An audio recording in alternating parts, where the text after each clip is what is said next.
es entonces el tipo de política pública que se puede generar.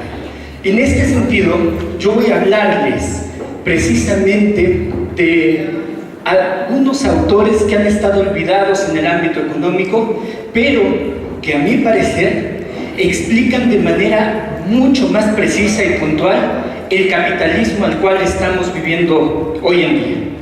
Estos autores son conocidos precisamente como los autores clásicos. Y los autores clásicos tienen una concepción de mercado muy distinta a la economía que domina, la famosa economía de mercado, ¿no? Para ellos, su teoría es una teoría de precios de producción. ¿Qué quiere decir esto? Que el elemento más importante en el sistema económico capitalista viene determinado por el proceso de producción. Y no solo eso, la idea de los economistas clásicos que surge desde Smith, desde Ricardo, e incluye un poco a Marx, no se queda en los precios de producción, sino va más allá en la reproducción. Dice, en el sistema económico capitalista lo que importa es producir mercancías, ¿sale? ¿Para qué? Para obtener ganancia. Pero ese proceso de producción no termina ahí, sino lleva implícito un proceso de reproducción. Produzco mercancías, reproduzco esas mercancías para obtener mayor ganancia, ¿sí? Este proceso surge precisamente en 1776 con las ideas de Adam Smith en su libro titulado La naturaleza y causa de la riqueza de las naciones, ¿no? En donde Smith se plantea una pregunta muy simple. ¿Qué es lo que hace en una sociedad, ¿sí?, capitalista que crezca, que sea rica? Dice, bueno, lo que hace que los países sean ricos es la producción. Estos avances, esa idea de Smith, planteada en Smith a partir de 1776, tiene mayores avances en Ricardo, cuando escribe su libro Principios de Economía Política. En este libro se da un reconocimiento que cambia el panorama de cómo se observa el capitalismo, y es el reconocimiento a la teoría del valor trabajo. Smith ya lo había planteado y había dicho que el trabajo era precisamente el que generaba el valor de las cosas. ¿Por qué hablar de una teoría del valor? Porque en economía lo que se trata de explicar precisamente es cómo se logra ese funcionamiento de la sociedad. Muchos de ustedes habrán escuchado en alguna clase de economía que Adam Smith dice que ese buen funcionamiento de la sociedad se logra a través precisamente de una mano invisible, ¿no? Esa mano invisible que hace que tanto los oferentes como los demandantes se pongan de acuerdo en los mercados, interactúen, y entonces se logra ahí el equilibrio. Esa mano invisible a la que se refieren estos economistas es lo que se conoce como precio. El precio, entonces, es ese elemento que permite que los individuos logren esa cohesión entre sus planes de oferta y de demanda. Ricardo dice, ok, estamos de acuerdo en la idea de Smith de que la sociedad, al dejarse de manera libre, puede lograr el equilibrio, pero también tenemos plena coincidencia con las ideas de Adam Smith en el sentido de que el trabajo representa un bien especial. ¿Cómo que un bien especial? Sí, dicen, porque el trabajo, hacer la medida del valor, no puede ser una medida de su propio valor, y por tanto, entonces, ¿cómo se determina ese valor del trabajo? Y a partir de ahí, si se ve esa concepción de la manera en que la ve Ricardo, entonces el capitalismo o la idea de mercado, la lógica de mercado, puede llevarse a otro plano. ¿De qué hablamos?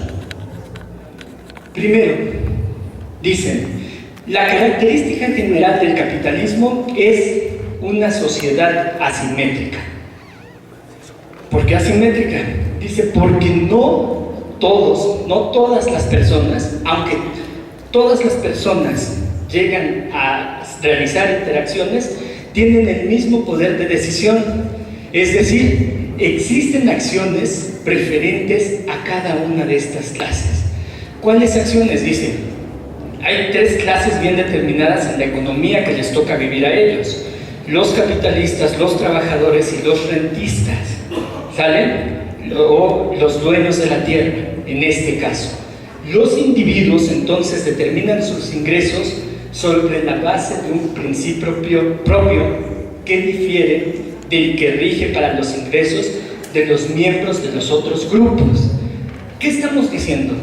Dice Smith en La naturaleza y causa de la riqueza de las naciones.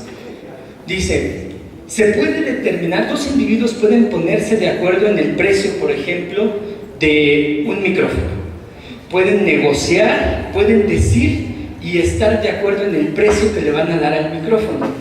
Pero cuando un individuo solo tiene su trabajo para negociar, entonces ahí se presenta un proceso de asimetría. ¿Por qué? Porque habrá, por ejemplo, trabajadores que digan, bueno, yo a ese salario no trabajo, ¿no? O sea, si alguien de ustedes viene hoy y me dice, oye, yo quiero trabajar contigo, claro que sí, te pago, no sé, 20 bolivianos a la semana. ¿Qué dirían? Pues no, ¿no? Muchos dirían no. Otros a lo mejor y lo pensarían, a lo mejor se irían y no totalmente convencidos. ¿Por qué? Dicen, porque cuando lo único que tienen es su fuerza de trabajo, el capitalista va a poder aguantar 1 mes, 2 meses, 1 año, mientras el trabajador solamente podrá aguantar ¿cuánto? Dicen, no sé, podrá decir no hoy, mañana, pero cuando se le acabe su ingreso, ese ingreso que tenía como reserva, entonces va a decidir trabajar. Dice, hay un proceso asimétrico en la sociedad capitalista, ellos lo reconocen, ¿sí? Reconocen esa asimetría, y a partir de ahí dicen, bueno, en la economía,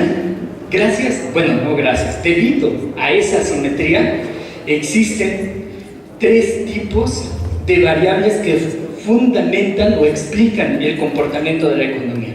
La primera son los precios. El precio del agua, el precio del cañón, el precio del micrófono. La segunda, dice, es el salario. El salario no puede determinarse para ellos en un proceso de mercado.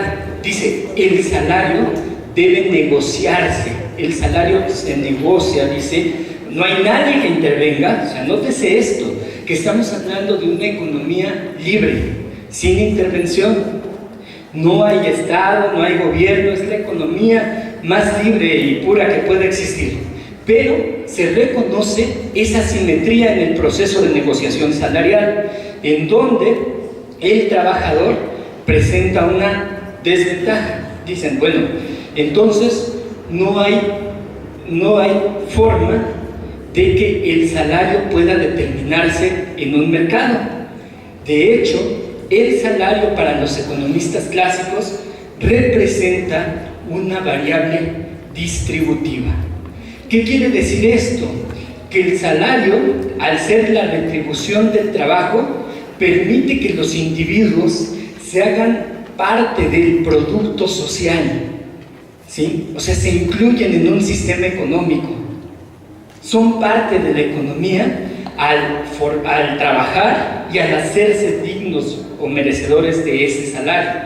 Dicen, esa es la forma en la cual se va a distribuir el producto.